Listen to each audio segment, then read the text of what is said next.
Muy buenos días, muy buenas tardes, muy buenas noches, según corresponda. Vamos a continuar sesión 8 del módulo 1, Diplomado Tutoría Tanatológica. Nos toca capacitar al paciente y familia en las diversas formas de expresión del duelo. En esta sesión también vamos a resumir lo que vemos durante todo el módulo, conceptos que vamos a utilizar prácticamente todos los días, prácticamente con todas las personas y que tenemos que aprendernos. Sí, prácticamente de memoria. Tenemos que estar bien al tanto de estos conceptos, saber utilizarlos perfectamente bien, tantas veces sean necesarios. Hay que leerlos, hay que releerlos en los diccionarios especializados para que podamos tener un total dominio de qué significa cada una de estas palabras y en cada quien aplicarla de acuerdo a la circunstancia que ya hemos dicho, aprendimos a escuchar y entender de la persona que está frente a nosotros.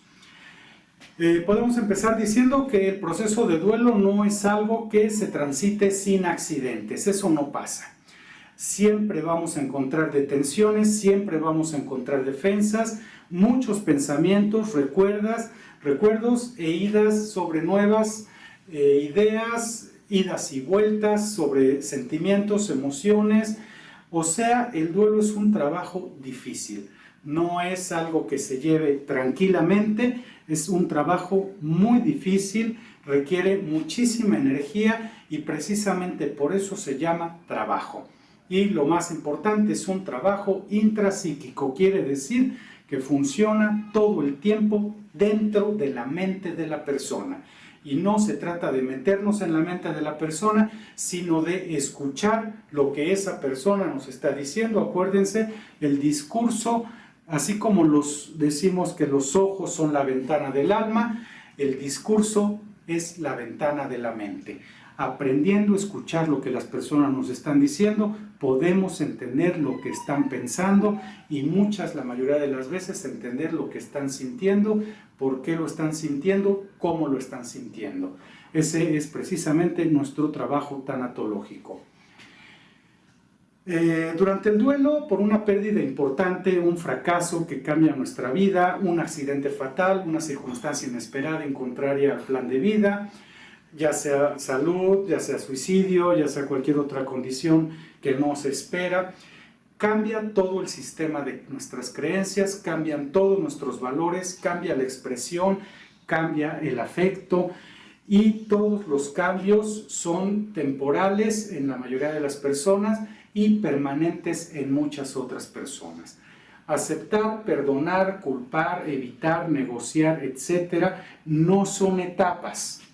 Son respuestas a algo que está mal y son respuestas naturales de la mente que está defendiéndonos y que está procurando lo más importante de la mente, la salud mental, y esa se ve en nuestra relación con el mundo externo.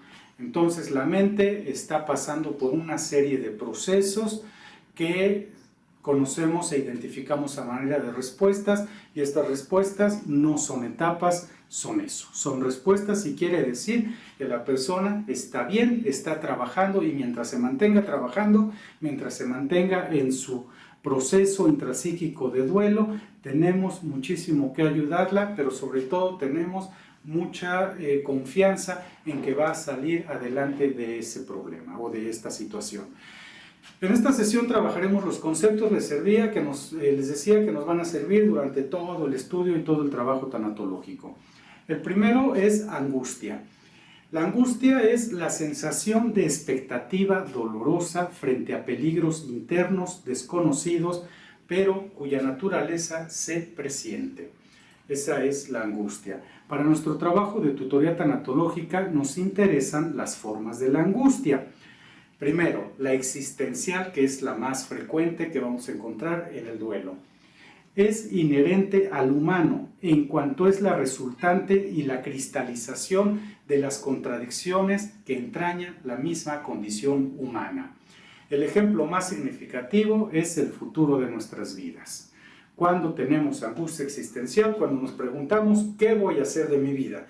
Eso llega alrededor de los 20 años, cuando ya decimos, chispas, pues ya tengo que trabajar, y de qué voy a trabajar, de qué voy a vivir, dónde voy a vivir, si me voy a casar, voy a tener hijos, voy a viajar. Eso es angustia existencial. Después tenemos la angustia neurótica, también muy frecuente en el proceso de duelo, nada más que en este un tanto mal llevado. Se caracteriza por su falta de funcionalidad y porque siempre está destinada a generar más angustia psicológica. El ejemplo más significativo es el miedo al fracaso, por lo cual no se hacen las cosas. Tenerle miedo al fracaso y por ese miedo no tomar decisiones y no actuar, podríamos decir, es la angustia neurótica.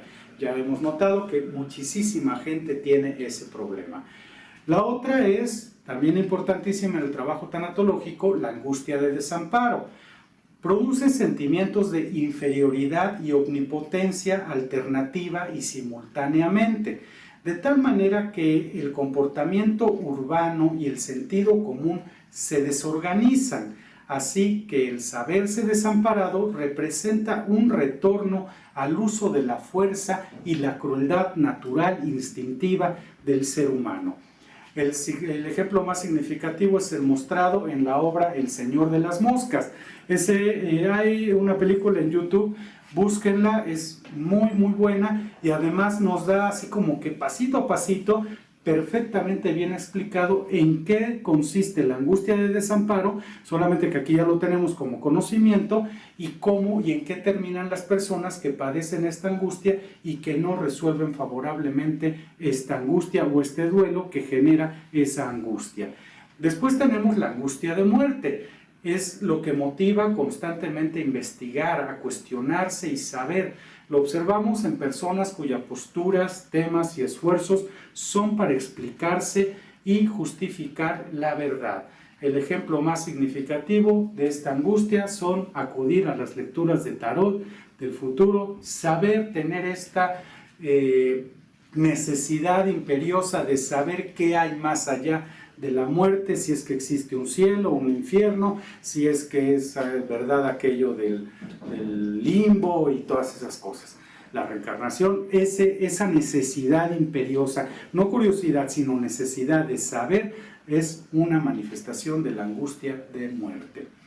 Después tenemos la angustia ante un peligro real, que esa es, digamos, la más común para todas las personas, en duelo o no, que constituye para el individuo una forma de expectativa ante una amenaza real. No califica la angustia, sino lo que la motiva. La angustia ante lo real tendría el inconveniente de dar a entender que es la realidad como tal la que motiva la misma angustia cuando se trata de ciertas situaciones. El ejemplo más significativo son los temblores. No se teme al temblor como tal, al movimiento de la Tierra, sino a lo que puede ocasionar, y eso que ocasiona lo sabemos por experiencia. Las personas de mi edad, 21 años, que hemos vivido los terremotos del 85, después del 2017, y esos sabemos lo que puede ocasionar un temblor. Cuando tiembla, en realidad el temblor no asusta, lo que asusta es lo que sabemos que puede pasar, y esa sería la angustia ante lo real. Es bien importante entender que no es propiamente la realidad, sino lo que conocemos de la realidad. Después tenemos el trastorno de angustia, que se caracteriza por la presencia de crisis de angustia o ataques de pánico recurrentes e inesperados. Esta condición se trata mucho en psiquiatría, ya requiere un tratamiento un tanto más especializado porque además no es una cosa tan sencilla. Las personas que tienen trastornos ya derivados de su angustia, que le llamamos pánico, ataques de ansiedad, y esos ya son de tratamiento un tanto más médico, pero para fines de nuestro trabajo tanatológico tenemos que identificarla y saber que sí es muy probable que en una situación de duelo, sobre todo traumático, lleguemos a encontrarnos a personas que presentan síntomas claros de trastornos de angustia. Estos lapsos de aprensión, de miedo pavoroso, temor muy profundo, acompañados habitualmente de una sensación de muerte inminente, aunque en realidad no exista, para nosotros, para la persona es totalmente real, son bastante frecuentes en el duelo, sobre todo les digo en el duelo traumático. Los ejemplos más significativos de esto, para que más o menos lo identifiquemos, son los terrores nocturnos. Ya cuando el niño crece teniendo esos terrores nocturnos de manera muy continua, muy prolongada, entonces sí, ya preferiblemente solicitamos ayuda profesional, otra vez, primero tal vez psicológica, si no supera, entonces sí nos conviene un tanto más la ayuda médico-psiquiátrica. Después tenemos el siguiente término que también vamos a utilizar mucho, que es la ansiedad. La ansiedad es la sensación de impotencia e incapacidad de enfrentarse a eventos amenazantes, caracterizada por el predominio de tensión física. Se manifiesta frente a cualquier amenaza percibida, sea esta físicamente real, psicológicamente molesta o incluso imaginaria. La ansiedad es real. Científicamente, la ansiedad es conceptualizada como la respuesta de pelea o huida. El ejemplo más significativo es encontrarse con un animal feroz. Si nosotros vamos por la calle y nos encontramos un oso, eso que se siente es ansiedad, no es angustia, es ansiedad. La ansiedad ante lo extraño es el fenómeno que usualmente ocurre durante la segunda mitad del primer año de vida, cuando el infante se vuelve cauteloso ante las personas y lugares que no conoce.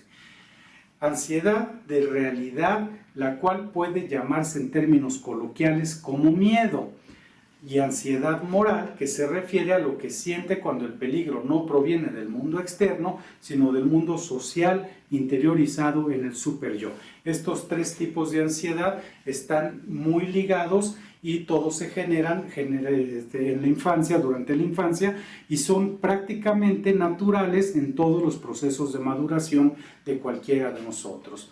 Después tenemos la ansiedad por separación, también muy frecuente y que no necesariamente representa un trastorno mental o un trastorno psiquiátrico. Todos hemos experimentado angustia o ansiedad por separación, que es trastorno caracterizado por una ansiedad excesiva e inapropiada para el nivel de desarrollo de un sujeto, concerniente a su separación respecto del hogar o de las personas con quienes está vinculado.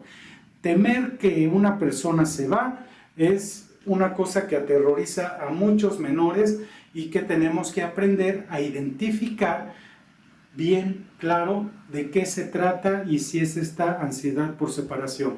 El ejemplo más significativo es cuando papá sale a comprar cigarros, todos sabemos que significa eso y pues ahí se genera la ansiedad.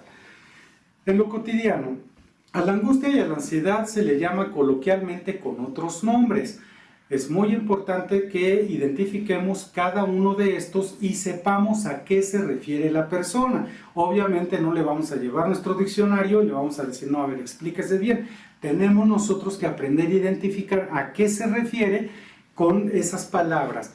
Porque nos puede decir que tiene miedo, tiene preocupación, tiene incertidumbre, utiliza la palabra ansiedad, angustia indistintamente, tiene pánico y otras menos relacionadas al término, lo que significan, pero igualmente frecuentes, son aprehensión, desesperación, presentimiento, intuición y otros. Es decir, todas estas palabras generalmente refieren a estos estados de angustia y de ansiedad, pero tenemos que pedir una descripción un poquito más profunda para saber a qué se refiere la persona y poder ayudarle adecuadamente de acuerdo a lo que realmente está sintiendo esa persona. Nuestro trabajo pues es identificar, mejorar la expresión de los mismos y en su caso curar tanto al paciente enfermo, como a la familia o al cuidador primario que presenta estos trastornos. En esta sesión trabajamos un caso muy completo de las manifestaciones y sumamos la expresión del duelo. Es muy importante hacer el ejercicio y poner nombre a cada una de estas manifestaciones, no solo en el caso presentado, sino en cada una de las situaciones que requieren apoyo. El caso está perfectamente estructurado para que nosotros podamos identificar cada uno de los tipos de ansiedad, las más importantes en el niño, en la mamá, en el tío, en los demás familiares, por qué se generan y cómo es tan fácil confundir, sobre todo en la señora, los estados de ansiedad, los estados de depresión, el enojo, en fin, todas estas cosas que hemos revisado durante todo el módulo. En este caso lo dejamos al final precisamente porque es muy complejo y nos brinda un panorama muy amplio de que el duelo no solamente es una sensación de tristeza prolongada y que no solamente se vive estando cabizbajo o estando cavilando, teniendo ideas recurrentes. No, es un proceso sumamente activo y que tiene muchísimas manifestaciones. Tenemos que entender cada una de esas y poder ayudar a las personas, poderles apoyar en cada una de esas expresiones y en esas sensaciones que van experimentando por su proceso de duelo. Pues con este video llegamos al término de este módulo. Hay que hacer el trabajo del módulo, que consiste en presentar nuestro caso, poner nuestros primeros objetivos y ya empezar un poquito más formalmente este trabajo de tutoría tanatológica. Este caso nos va a servir durante todo el diplomado y cada módulo lo vamos a ir perfeccionando, le vamos a ir agregando cosas. Obviamente vamos a quitarle algunas otras que nos vamos a dar cuenta de que no nos están funcionando para el caso. Es preferible que el caso sea real, no se preocupen de que sea muy sencillo aparentemente, no hay duelos sencillos, y no, a menos que sean por pérdidas, ya las vimos en algún momento. Perdí mis llaves, eso por Dios no, ni siquiera se toma en cuenta. Pérdidas significativas que lleven a reorganizar a las personas, que ocasionen trastornos, esos no son sencillos aunque lo parezcan, y nos van a ir dando muy buen material de trabajo para nuestra preparación y sobre todo nos van a aportar muchísimo conocimiento sobre lo que sí sucede en estos casos de duelo. Es conveniente trabajar el duelo por enfermedad, que es el que más nos interesa en este diplomado, y aprender a plantear nuestros objetivos que sean realistas, que estén bien apegados a la necesidad de la persona, y vamos a poder ir completándolo en los siguientes módulos. Pues hasta aquí es todo, les agradezco muchísimo la atención, espero sea de utilidad.